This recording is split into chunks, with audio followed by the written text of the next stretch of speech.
दोस्तों क्या आपको पता है कि एलोपैथी के अंदर मतलब कि अंग्रेज़ी जो दवाइयाँ हम लेते हैं उसके अंदर मिनॉक्सिडिल जो कि नए बाल उगाने की ताकत रखता है, इस मिनॉक्सिडिल की तुलना के अंदर जब रोज़मेरी ऑयल को और रोज़मेरी वाटर को कंपैरिजन किया गया तो उतनी ही ताकत रोज़मेरी के अंदर भी पाई गई। और बहुत सारे ऐसे रिसर्चर्स में ये भी पाया गया कि रोज़मेरी इतना ज़्यादा इफेक्टिव है कि बहुत बार जो मिनॉक्सिडिल रिजल्ट्स नहीं दे पाता है उससे भी ज़्यादा बेहतर जो रिजल्ट्स हैं वो हमें रोज़मेरी से मिल जाते हैं। तो आज के इस वीडियो के अंदर हम बात करेंगे रोज़मेरी वाटर के बारे में। घर में हम किस तरीके से रोज़मेरी वाटर बना सकते हैं जिसकी वजह से हम अपने बालों को हेयर फॉल में रोकने से मदद कर सकते हैं। और उससे भी इम्पॉर्टेंट बात कि अगर आपके बालों में थिनिंग हो गई है, आपके बाल पतले हो गए हैं, आपके बालों में बहुत ज़्यादा आपको जगह दिखाई देने लग गई है, तो वहाँ पर आप बालों को रीग्रो भी कर सकते हैं। लेकिन एक चीज़ जो मैं हमेशा कहता हूँ और मैं हर बार कहूँगा और मैं कहता रहूँगा, और वो ये कि अगर आपके बाल झड़ रहे हैं, आपके बालों में गंजापन आ गया है, थिनिंग हो गई है, तो आपका फोकस जो है ना वो शरीर के अंदर होना चाहिए। शरीर के अंदर से जब 60-70% आप प्रयास करते हो तो आपको ज़्यादा अच्छे रिजल्ट्स मिलते हैं, क्योंकि बाहर से जो आप कर रहे हो वो तो डेफिनेटली अपना काम करेगा, लेकिन अगर शरीर अंदर से हेल्दी हो, शरीर अंदर से स्ट्रांग हो, आपके शरीर की हर एक कोशिका जो हो वो हेल्दी हो, उस तक बहुत अच्छे से जो खाना आप खा रहे हो वो पोषक तत्व पहुँचे, तो डेफिनेटली आपके लिए प्रॉब्लम से छुटकारा पाना और भी ज़्यादा आसान हो जाता है। सो आज के इस वीडियो के अंदर हम दोनों टॉपिक्स को कवर करेंगे। हम DIY रोज़मेरी वाटर भी सीखेंगे और साथ के साथ में हम ये भी सीखेंगे कि कौन सी वो 3 ऐसी चीज़ें हैं जिनको अगर हम इस्तेमाल करते हैं तो हमारे खाने की मदद से हम अपने बालों को झड़ने से और नए बाल उगाने में हमारे शरीर की खुद ब खुद मदद कर सकते हैं। सो देर नहीं करते हैं, शुरू करते हैं आज के वीडियो को। बट उससे पहले एक छोटी सी रिक्वेस्ट है, इस वीडियो को ज़्यादा से ज़्यादा लोगों तक शेयर कीजिएगा, बिकॉज बहुत बार हम ऐसी परेशानी की गिरफ्त में आते रहते हैं, लेकिन हमें क्योंकि सही और सटीक जानकारी नहीं मिलती है तो हम बाल झड़ते झड़ते कब गंजे हो जाते हैं हमें पता भी नहीं चलता है। तो ज़्यादा से ज़्यादा शेयर करना है आपको इस वीडियो को। पहली चीज़ जो दोस्तों आपको खाने के अंदर शामिल करनी है वो है मोरिंगा लीफ पाउडर, मतलब कि आपको शामिल करना है सहजने की पत्तियों का पाउडर। सहजना या जिसको कि हम मोरिंगा लीव्स कहते हैं या ड्रम स्टिक का पेड़ कहते हैं, इसकी पत्तियों के अंदर बहुत सारे ऐसे माइक्रो न्यूट्रिएंट्स पाए जाते हैं जिसकी वजह से ना सिर्फ हमारे बालों की जड़ों में न्यूट्रिएंट्स की सप्लाई होती है, बल्कि उससे भी ज़्यादा इंपॉर्टेंट कि ये हमारे बालों तक जाकर एंटी DHT प्रॉपर्टीज़ क्रिएट करता है। मतलब कि बालों की जड़ों में जो DHT बन जाता है जिसकी वजह से बालों में पोषक तत्व की सप्लाई रुक जाती है, उसे भी बनने से ये रोकता है, जिसकी वजह से हमारे नए बाल उगने की जो स्पीड है वो बढ़ जाती है। मोरिंगा लीफ पाउडर आपको बहुत आसानी से ऑनलाइन अवेलेबल हो जाएगा। जिनके घर के आसपास मोरिंगा का पेड़ है, आप पत्तियाँ तोड़ लीजिए, उन्हें सुखा लीजिए धोने के बाद और उसको क्रश करके उसका पाउडर बना लीजिए। और अगर आपको अमेज़ॉन से या फ्लिपकार्ट से लेना है तो उसके लिए मैं लिंक आपको डिस्क्रिप्शन बॉक्स में पिन कमेंट में दे दूंगा, जहां से आप उसको जाकर के इजीली परचेज कर सकते हैं। अब लेना कैसे है, तो लेने का तरीका बिल्कुल आसान है। दिन में 3 बार आपको इसे कंज्यूम करना होता है। 1 चम्मच सुबह, 1 चम्मच दोपहर को, 1 चम्मच रात को सोने से पहले। खाना खाने के बाद या खाना खाने के पहले आप कभी भी ले सकते हैं। 1 चम्मच आप 1 गिलास पानी के अंदर अच्छे से मिलाएंगे और पी जाएंगे। अब बहुत सारे लोग शिकायत करेंगे कि सर हम ना इसका टेस्ट कड़वा होने की वजह से नहीं ले पाते हैं, तो ऐसी कंडीशन के अंदर आप इसमें शहद मिला सकते हो, आपके लिए इसे लेना बहुत ज़्यादा आसान हो जाएगा। दूसरा इंग्रेडिएंट जो दोस्तों आपको इनटेक में शामिल करना है वो है हरी शिमला मिर्च, जिसे हम कैप्सिकम के नाम से जानते हैं। हरी शिमला मिर्च जो है उसके अंदर नेचुरल ऐसे एंजाइम्स होते हैं जिसकी वजह से हमारे जो फॉलिकल्स होते हैं जो सुसुप्तावस्था में चले जाते हैं, मतलब कि स्लीपिंग एज के अंदर चले जाते हैं, उनको वापस से रिवाइटलाइज करने में ये शिमला मिर्च हमारी मदद करती है।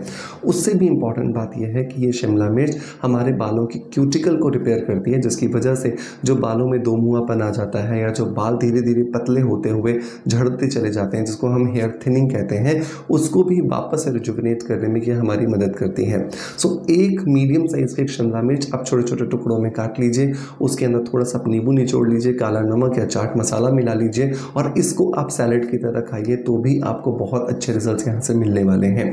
लेकिन ऐसा नहीं होगा कि रात को आपने खाया और सुबह अच्छे रिजल्ट्स मिल गए। आपको इसके लिए पेशेंस रखना होगा, पॉजिटिव एटीट्यूड अपनाना होगा, तब जाकर के आपको इसकी वजह से बहुत अच्छे रिजल्ट्स मिलते हैं। नंबर 3 इंग्रेडिएंट जो दोस्तों आपको अपनी डाइट के अंदर शामिल करना है वो है अल्फा सीड्स। दोस्तों अगर आप होम्योपैथी की प्रैक्टिस करते हैं या होम्योपैथी की दवाइयों के बारे में कुछ जानते हैं तो आपने देखा होगा कि होम्योपैथी में अल्फा टॉनिक के नाम से बहुत सारी मेडिसिन आती हैं, और उसका कारण ये होता है कि अल्फा जो है वो बेसिकली हमारे शरीर के अंदर रक्त के शोधन के अंदर काम करती है। रक्त का शोधन होने के साथ साथ रक्त बनाने का भी काम करती है, रक्त बढ़ाने का भी काम करती है। तो जब खून हमारे शरीर में ज़्यादा होगा, जब प्रोटीन हमारे शरीर में ज़्यादा होगा, जब पोषक तत्व हमारे शरीर में ज़्यादा होंगे, तभी तो वो बाल को सप्लाई होंगे। और इसके लिए आपको बहुत ज़्यादा मदद करता है अल्फ़ा अल्फ़ा सीड्स।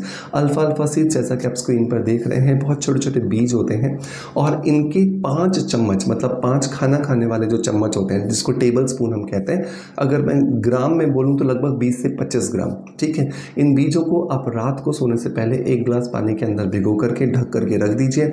अगले दिन सुबह उठिए, पानी को आप निकाल दीजिए और इन बीजों के अंदर जो कि अब फूल चुके हैं, इनके अंदर आप प्याज मिलाइए, टमाटर मिलाइए, थोड़ा सा बारीक बारीक काट करके धनिया मिलाइए, खीरा मिलाइए, चाट मसाला मिलाइए, नींबू निचोड़ दीजिए और आपकी बेहतरीन एक प्रोटीन रिच जो आपकी डाइट है, जो आपकी चाट है, वो बन करके तैयार है और ये आपके बालों को बहुत ज़्यादा ताकत देने में आपकी मदद करेगी। अमेज़ॉन और फ्लिपकार्ट से परचेस करने के लिए लिंक मैं आपको डिस्क्रिप्शन बॉक्स में दे दूंगा ताकि आपको किसी भी तरह की दिक्कत ना हो। अब ये हो गई 3 हमारी इनटेक वाली बातें। अब हम बात करें रोज़मेरी वाटर बनाया कैसे जाए। तो रोज़मेरी वाटर को बनाने के लिए सबसे पहले तो रोज़मेरी चाहिए। तो रोज़मेरी की जो पत्तियाँ होती हैं, वो सूखी हुई पत्तियाँ आपको अमेज़ॉन से मिल जाती हैं। जिनके घरों में पेड़ लगे हुए हैं वो पेड़ों से भी ले सकते हैं। तो लगभग आपको 20 ग्राम के आसपास जो है वो पत्तियाँ लेनी है। इन पत्तियों को आपको अच्छे से धो लेना है और धोने के बाद एक बर्तन में आपको डाल देना है। दूसरा इंग्रेडिएंट जो है वो लगभग आपको चावल लेना है। चावल आप किसी भी तरह का ले सकते हैं, साबुत ले सकते हैं, किनकी ले सकते हैं, कोई भी आप चावल ले लीजिए। वो लगभग आपको 50 ग्राम लेना है और इसी बर्तन के अंदर आपको ऐड कर देना है। तीसरा जो इंग्रेडिएंट है दोस्तों वो है अलसी के बीज, मतलब कि फ्लैक्स सीड्स। ये हमारे बालों को ओमेगा 3, ओमेगा 6 और ओमेगा 9 सप्लाई करने का काम करते हैं, जिसकी वजह से हमारे बालों के अंदर स्ट्रेंथनिंग आती है, बालों में ताकत आती है और हमारे बाल झड़ने से रुक जाते हैं। तो लगभग हमें 25 ग्राम के आसपास से यहाँ पे फ्लैक्स सीड्स ऐड कर देने हैं। अब इन तीनों चीज़ों के अंदर हमें यहाँ पे 1 लीटर जो है वो पानी ऐड करना है। 1 लीटर पानी डालने के बाद अब आप गैस को ऑन कर दीजिए और अच्छे से इसे उबलने दीजिए जब तक कि ये लगभग आधा नहीं रह जाता है। जब ये पानी आधा रह जाए, अब आपको क्या करना है, गैस को बंद करना है, इसे ठंडा होने देना है और इसे कपड़े की मदद से, जो कि एक कॉटन का कपड़ा हो सकता है, मलमल का कपड़ा हो सकता है, उसकी मदद से आप इसे छान लीजिए। इस टोनर के अंदर आपको फ्लैक्स सीड्स के गुण मिल गए, राइस के गुण मिल गए और आपको आपकी रोजमेरी के गुण मिल गए। इसे छानने के बाद अब आप एक कांच की बोतल में भर लीजिए या प्लास्टिक की बोतल में भर लीजिए और ढक्कन लगा करके रख लीजिए। इस सीरम को या इस टोनर को रोज रात को सोने से पहले आपको आपके बालों की जड़ों में लगाना है कॉटन की मदद से।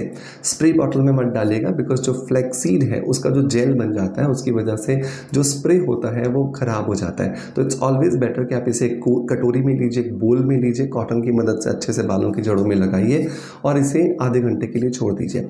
आधे घंटे बाद ये बिल्कुल ड्राई हो जाएगा, आपके बालों के अंदर चला जाएगा, स्कैल्प में एब्जॉर्प्शन हो जाएगा इसका। उसके बाद रात भर के लिए छोड़ दीजिए। अगले दिन सुबह अगर आपको लगता है कि आपको शैम्पू करने वाला दिन है तो आप शैम्पू कीजिए, अदरवाइज इसको ऐसे लगा रहने दीजिए और अगले दिन रात को वापस लगा लीजिए। तो हफ्ते में 2 से 3 बार जैसे आप शैम्पू करते हो वैसे ही करना है, लेकिन इस सीरम को आपको लगाना रोज है, तभी जाकर के आपको इसके बहुत अच्छे रिजल्ट्स मिलेंगे।